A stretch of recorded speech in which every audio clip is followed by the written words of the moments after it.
저는 5주차 강의를 맡은 정보사회학과 17학번 서지연입니다. 오늘 배울 거는 그 기초통계 세 번째 경사하강법이란 뭔지 배우고 경사하강법을 왜 알아야 되는지 간단하게 짚고 넘어간 다음에 데이터 다루기에 대해서 예전에 2주차 때 실습하면서 간단하게 했었는데 그거를 좀 더 이론적으로 기술적인 부분을 좀 더 이론적으로 보고 넘어가도록 할 거예요. 경사하강법을 먼저 들어가기 전에 고등학교 때 배웠던 2차 함수를 리뷰해 볼 건데요. 2차 함수 최소값 찾는 법 혹시 다들 기억하시나요? 채팅으로 말해주세요.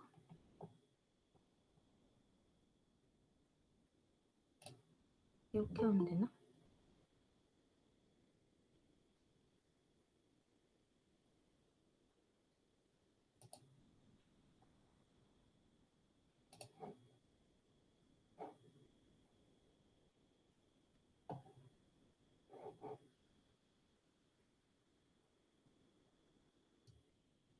방금 들어오신 분 누구시죠? 아, 이정규 씨라고 하네요. 고등학교 때 2차 함수 배웠었는데, 최소값은 딱 봐도 저기 아래로 볼록한 부분이 최소값이죠. 근데 이 최소값을 정확하게 어떻게 구했냐 하면은, 여기 2차 함수에 접하는 선을 그어가지고, 최소값 부분에 그으면은 x축이랑 평행해지잖아요. 그렇게 접선의 기울기가 0이 되는 곳을 최소값이라고 배웠었어요. 그러면은 접선의 기울기는 어떻게 구했을까 생각을 해보면 저희가 미분이라는 거를 배웠었어요. 그래서 2차 함수를 미분해보면은 저 제곱이 아래로 내려와서 이런 1차 함수 형태가 되는데, 간단하게 설명을 하면은 y가 0이 되는 값을 구해야 되잖아요. 1차 함수 y가 0이 되는 값. y가 0이 되는 x값을 구해서 2차 함수에 있는 x에 넣으면은 최소값 y가 구해지겠죠? 여기까지 다들 어렵지 않으시죠? 네. 그러면은 이제 경사하강법이 뭔지 볼 텐데, 경사하강법이라는 거는 말 그대로 경사를 내려가면서 뭔가 찾고 싶은 걸 찾는 건데, 여기 왼쪽의 그래프를 보면은 저희가 최소값을 찾을 때 최소점을 여기 x표 보이시죠? 여기 이걸 찾을 때 딱 정확하게 최소값을 딱 찍을 수 있으면은 좋겠지만 사실상 그렇게 하기가 거의 불가능하다고 보면 되잖아요. 그래서 아무 데나 이렇게 점을 찍어 봅니다. 그리고 거기다가 접선을 긋고 보면은 접선이 상당히 기울기가 좀 가파르죠. 그래서 그 다음 가운데 그래프를 보면은 좀 더 아래쪽에다가 점을 찍어 봤어요. 그랬더니 이번엔 접선이 좀 더 완만해진 모습을 볼 수 있어요. 그렇게 좀 이렇게 내려가다 보면은 여기 밑에 그림처럼 최소값에 도달할 때 기울기가 0이 되면서 평평해집니다. 이게 경사하강법이에요. 어렵지 않으시죠? 네. 근데 지금 이 경사하강법이라는 거 개념은 쉬운데 이거를 왜 알아야 하는지, 최소값은 또 왜 찾아야 되는지 이런 거를 여기가 중요한데, 이렇게 물어본다면은 데이터에 적합한 모델의 파라미터를 구하는 방법 중 하나라고 대답을 할 거예요. 근데 사실 이렇게 말하면은 뭔 말인가 싶죠. 그래서 모델을 좀 더 쉽게 예로 들어서 이 말이 무슨 말인지 설명을 해드릴게요. 쉽게. 지금 이 다음에 이제 처음 들어보고 그런 용어들이 나올 수 있는데, 그런 건 지금 몰라도 되고,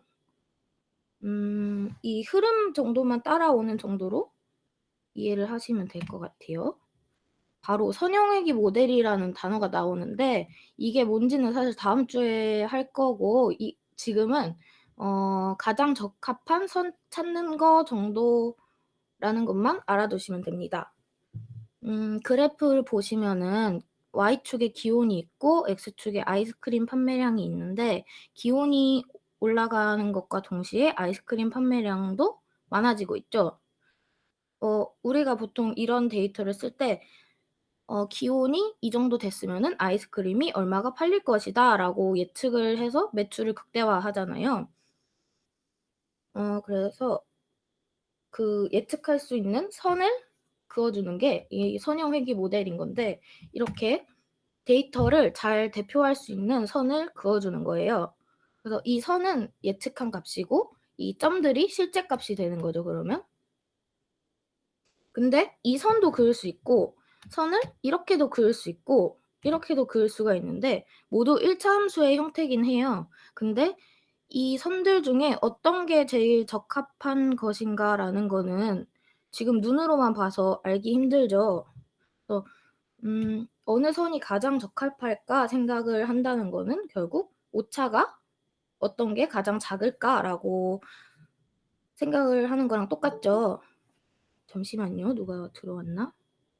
주희 들어왔네요. 네, 이어서 하겠습니다. 어느 선이 가장 적합할지 찾는 게 결국은 가장 오차가 적은 그 선은 뭔가라고 찾는 건데 여기 그래프에서 오차라는 거는 이 점이 실제값이라고 했잖아요. 그 실제값과 선이 예측한 값이니까 실제값과 예측한 거의 차이, 이 사이의 거리를 오차라고 해요. 여기까지 혹시 괜찮으신가요? 어렵지 않으신가요? 네, 잘 이해하고 계시네요. 이제 왜냐면은 이 다음에 좀 어려운 식이 나올 거예요. 근데 이 식을 보려고 안 해도 되고 필요한 부분만 볼 거니까 너무 어렵게 생각하지 않으셨으면 좋겠습니다. 이렇게 식이 나오는데 이거 사실 그렇게 보려고 할 필요는 없고 이 평균 제곱 오차라는 거는 여러분들이 배웠죠? 저번 시간에 배웠을 건데 오차 제곱의 평균이라고 해서 여기 이 점과 선 사이의 오차를 구한 다음에 그걸 제곱하고 평균을 낸 게 이 MSE 이건데 이거를 잘 정리를 해 보면은 이 밑에처럼 된다는 거예요. 어떻게 정리하는지 볼 필요는 없고 여기만 보면 되는데 그 W에 대해서 정리를 하고 B에 대해서 정리를 한 게 있잖아요. 잘 보면은 W 제곱 앞에 인수가 제곱의 합의 형태죠. 그러면은 당연히 양수일 거고 n도 B 제곱 앞에 있는 n도 오차의 개수였으니까 당연히 양수겠죠. 그래서 그 제곱 앞에 있는 게 양수일 때는 아래로 볼록한 이차 함수가 되니까 W와 B가 모두 아래로 볼록한 이차 함수의 형태가 될 거예요. 그래서 오른쪽과 같은 형태가 되는데 둘 다 똑같으니까 W만 가져왔어요. 그리고 이 평균 제곱 오차라는 건 개념적인 용어고 이거를 이제 밑에 있는 건 함수잖아요. 그 함수 이름을 비용 함수라고 해요. 그래서 비용 함수랑 평균 제곱 오차랑 같은 말인 거예요. 그래서 이 비용 함수 이거를 그렸을 때 최소가 되는 값은 결국 그러면 평균 제곱 오차의 최소값이 되겠죠. 그러면 오차 제곱의 평균이 최소가 된다는 거니까 오차가 작다는 거고 오차가 작다는 거는 즉 적합하다라는 거겠죠. 그러면은 이 비용 함수의 최소값을 구하면은 오차가 오차를 가장 줄여주는 W의 값이 나오겠죠. 똑같이 B도 그렇게 이 비용 함수의 최소값을 구하면은 아까 그 선에서 오차를 줄여줄 수 있는 적합한 B의 값이 나올 거예요. 그러면은 이 가장 적합한 W와 B를 찾을 때 경사하강법을 이용하는 건데요. 여기서 경사하강법을 이용해서 W를 찾고 경사하강법을 이용해서 B를 찾는 거예요. 그러면 이렇게 찾고 나면은 아까 우리가 찾던 1차 함수가 완성이 됩니다. 그러면은 W랑 B를 찾았으니까 이제 가장 적합한 이 선이 그려지겠죠. 이 데이터를 가장 잘 나타낼 수 있는 선이 그려질 거예요. 여기까지 어렵지 않으신가요? 네. 그래서 이 W와 B에 따라서 이 함수 모양이 달라졌으니까 어떻게 하면은 이 W와 B를 잘 조절을 해서 가장 적합한 선을 그을까 하는 문제였는데 그때 이제 경사하강법을 이용하는 거였어요. 이렇게 모델 안에 W와 B처럼 모델의 생김새나 적합성 이런 거를 좀 조절해 주는 걸 파라미터라고 해요. 아까 파라미터라고 단어가 나왔었죠. 그걸 파라미터 매개변수라고 하는데 실제 모델 안에 되게 여러 개의 파라미터, 즉 매개변수, 아까 W와 B 같은 게 많이 존재를 해요. 그래서 경사하강법은 모델이 이런 실제로 데이터를 잘 나타낼 수 있도록 하는 파라미터를 찾는 방법 중에 하나인 것입니다. 여기까지 괜찮으신가요? 이제 경사하강법 끝났어요. 네, 어렵지 않으셨죠? 뒤에는 더 쉬울 거예요.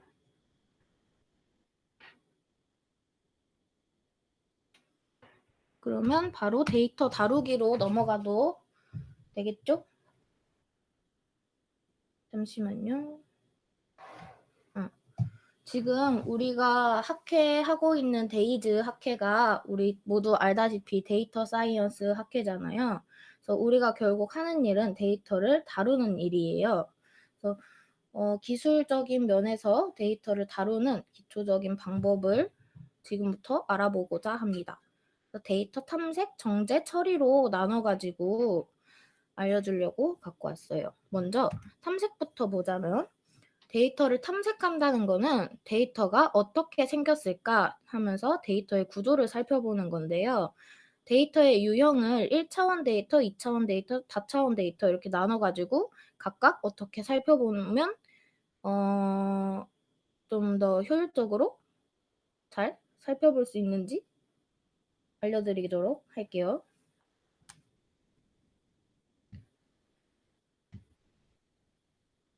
네, 먼저 1차원 데이터란 1차원 데이터는 말 그대로 변수가 한 개라는 건데 예를 들어서 아마존 사이트를 예로 들자면 그 이용자가 하루 평균 아마존 사이트에 머무는 시간 뭐 이런 게 1차원 데이터가 될 수 있고 쉽게는 뭐 3학년 1반의 수학 점수 이렇게 변수가 하나인 거 이런 거를 1차원 데이터라고 하는데 이런 거를 살펴볼 때는 기본적으로 요약 통계치를 살펴봅니다. 여기 예시처럼 데이터의 개수, 평균, 표준 편차, 최소값, 그리고 사분위수, 그리고 마지막으로 요거 최대값을 살펴보는 게 요약 통계치를 살펴보는 건데요. 함수로는 데이터 프레임 .describe라는 함수가 있어요. 이 함수는 판다스 라이브러리 함수인데 지금 뒤에서 함수들을 여러 개 알려줄 건데 이것들이 다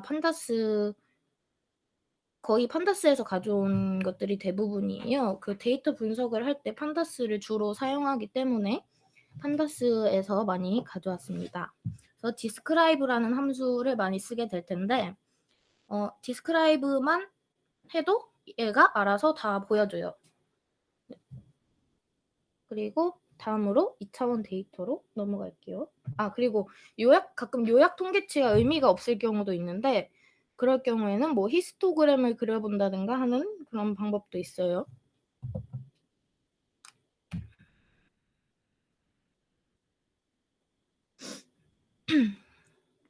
그리고 다음으로 2차원 데이터입니다.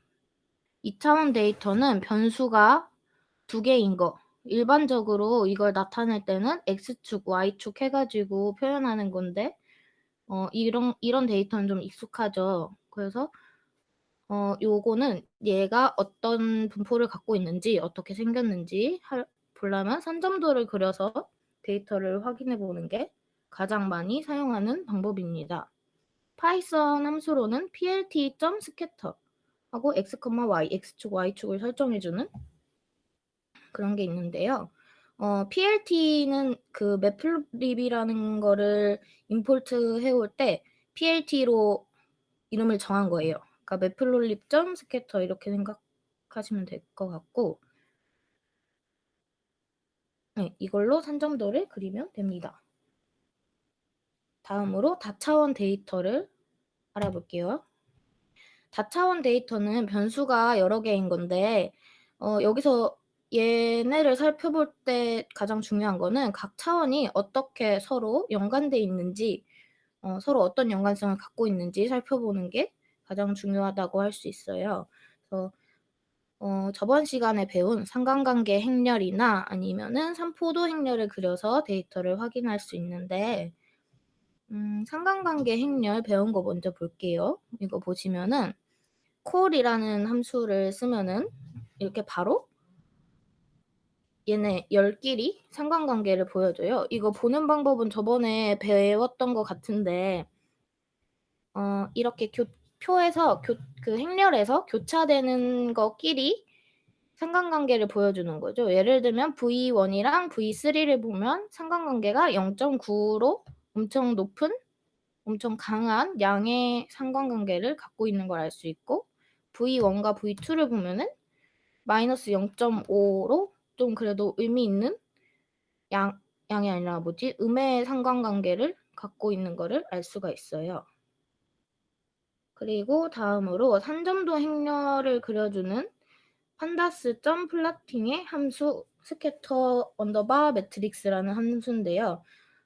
이거는 그 pandas.plotting을 임포트해서 사용할 수도 있고, 아니면 안 했으면 그냥 뭐 df.plotting, scatter 언더바 매트릭스 이렇게 사용할 수도 있는데, 이거는 나중에 사용하실 때 구글에 찾아보면 됩니다. 이거를 그려서 이거를 보는 게 중요하겠죠. 그리는 이 코드보다.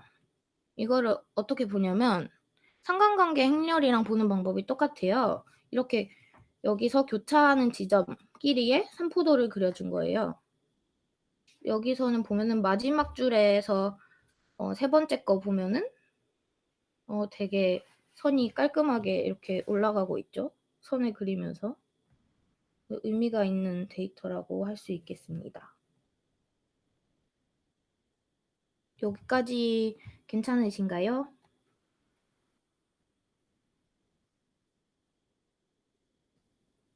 네. 거의 끝나갑니다. 아닌가? 아니에요. 조금 남았어요. 다음으로는 이제 탐색이 끝났고 데이터 정제하기인데요. 실제로 데이터를 가져와 보면은 알겠지만 데이터들이 그렇게 깔끔하지가 않아요. 그래서 좀 막 더러운 것도 있고, 그런데 데이터 속에 배드 데이터가 있어요. 아주 나쁜 데이터가 있는데, 이 나쁜 데이터가 뭐냐면은 누락된 값 뭐 이런 거나 이상치 막 이상한 데이터 이런 거인데, 이게 있는지 없는지 확인을 해야겠죠. 그래야 좀 더 나은 결과물이 나오니까. 이런 거 확인을 하고 있다면은 얘네를 해결해야 될 텐데, 만약에 얘네를 해결을 안 한다면은 아마 코드는 돌아가는데 뭐 결과가 이상하게 나온다거나 하는 뭐 그런 문제들이 생길 수 있어요. 데이터 정제는 엄청 중요한 과정이고,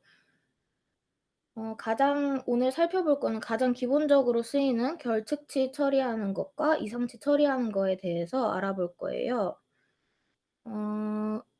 이거 처리하는 거에는 두 가지 방법이 있는데, 하나는 배드 데이터가 있을 때 아예 지워버리거나 삭제하거나 수정하는 방법이 있어요. 만약에 데이터가 뭐 10,000개가 있는데 하나만 좀 잘못된 데이터라면 임의로 수정하는 거보다 그냥 지워버리는 게 낫겠죠. 근데 절반 가까이가 배드 데이터라면 얘네는 수정을 해서 해결을 해야 되는 문제일 겁니다. 이거를 처리를 어떻게 하는지 결측값 처리부터 볼게요. 첫 번째로 제거하는 건데요. 제가 이렇게 함수들을 갖고 왔는데 막 drop NA 하고 막 여기다 막 딴 것도 넣고 axis 1, how는 all 막 이런 거 넣지만 제가 지금 여러분들한테 알려드리고 싶은 거는 이런 함수가 있으니까 내가 실제로 데이터 분석을 할 때 결측값이 있을 때 이거 행을 삭제하는 방법도 있고 열을 삭제하는 방법도 있고 뭐 전체가 결측치일 때 삭제하는 방법도 있고 뭐 이런 걸 방법을 알고 있는 거예요. 그러니까 뭐라 해야 되지?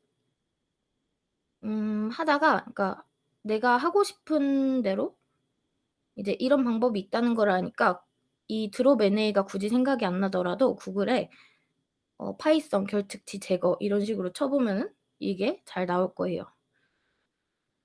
함수 설명을 하자면은 첫 번째로 어 데이터 프레임 .drop NA 하면은 결측치가 있는 행을 모두 삭제해 주는 거예요. 그 NA를 모두 드롭한다는 그런 뜻이겠죠. 여기다가 axis는 1을 넣으면은 이게 기본적으로는 행 방향인데 얘가 열 방향으로 바꿔 주는 거예요. 그래서 행으로도 삭제할 수 있지만 이렇게 하면 열로도 다 삭제를 할 수가 있는 거고 그리고 how는 all이라는 걸 넣어 주게 되면은 행의 전체가 다 결측치인 경우에만 행을 삭제하니까 그냥 결측치가 있으면 무조건 삭제하는 것보다 좀 더 데이터가 덜 날아가는 장점이 있겠죠. 네. 나중에 이런 게 기억이 안 나더라도 구글에 쳐 보면 됩니다. 다음으로 결측치를 채우는 건데요. 데이터 프레임 .fill NA 하면은 그 여기 괄호 안에 들어가 있는 대로 채워지는 거예요. 그러니까 괄호 안에 0이 있으면은 결측치를 모두 0으로 채울 수 있는 거고 지정한 값으로 채우기도 가능하다는 뜻이겠죠. 여기 0에다가 딴 걸 넣으면 되니까. 이제 보통 이런 걸 채울 때 통계적으로 처리를 하는데요.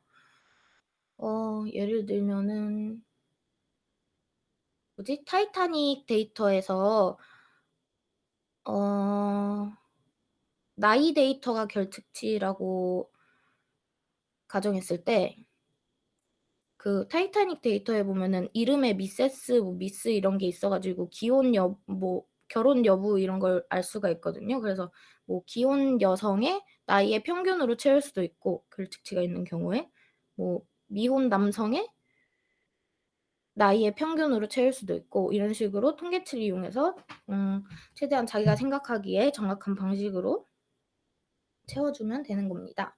그 fill NA 말고도 replace라는 함수가 있는데 이거는 말 그대로 결측치를 replace 해주는 함수이고 이거는 결측치 말고도 그냥 파이썬 쓸 때 뭐 다른 처리를 할 때도 상당히 많이 쓰이는 함수입니다. 그리고 이렇게 통계적인 방식으로 채우는 그런 거 말고 마지막 요거 세 번째 선형 방식 혹은 머신러닝으로 예측해서 값 채우기라는 방식이 있어요. 근데 아직 머신러닝도 안 했죠.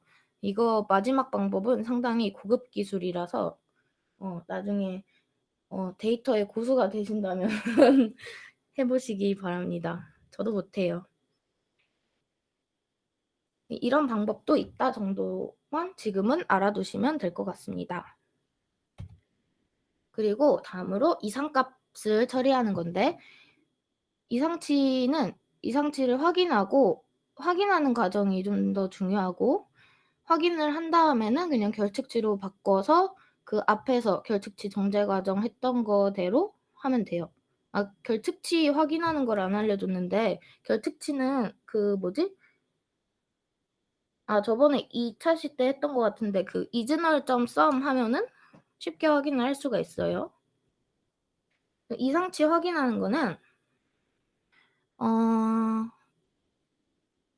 이게 그냥 진짜 이상한 값이 들어가 있는 뭐 그런 경우도 있어요. 뭐 진짜 존재할 수 없는 값이 들어가 있다든가 극단적인 값이 들어가 있다든가 하는 경우, 이거를 해결을 해 줘야 뭔가 처리를 했을 때 결과가 좀 더 잘 나올 텐데, 이거를 그냥 어 내가 논리적으로 판단하는 방법도 있고 통계적으로 판단하는 방법도 있어요. 예를 들면은 강아지 뭐 그런 데이터에서 강아지 몸무게가 10 킬로그램인데 0 하나 더 치면 100 킬로그램으로 잘못 입력되겠죠. 뭐 그런 경우에 막 100 킬로그램으로 입력되어 있는 경우가 실제로 있고요. 어 연도가 2017 년인데 오타 잘못 내면은 3017 년으로 뭐 이렇게 입력이 돼 있는 경우.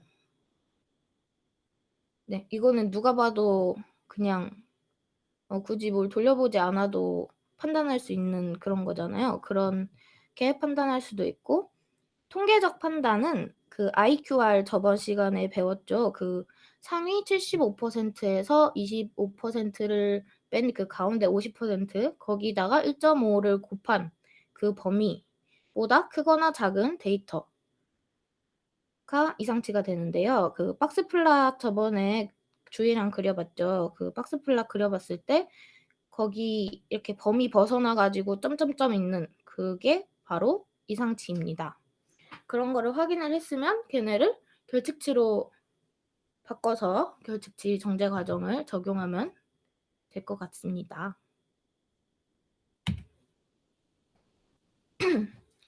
마지막으로 데이터 처리학인데요. 데이터 처리라는 거는 구체적인 방법론이 있는 것이 아니에요. 예를 들면은 이런 주가 데이터가 있으면은 우리가 알고 싶은 거는 언제 뭐 반도체 회사라고 예를 들면은 언제 반도체 회사에 투자하면 내가 이득을 볼 수 있는지 이런 걸 알고 싶잖아요.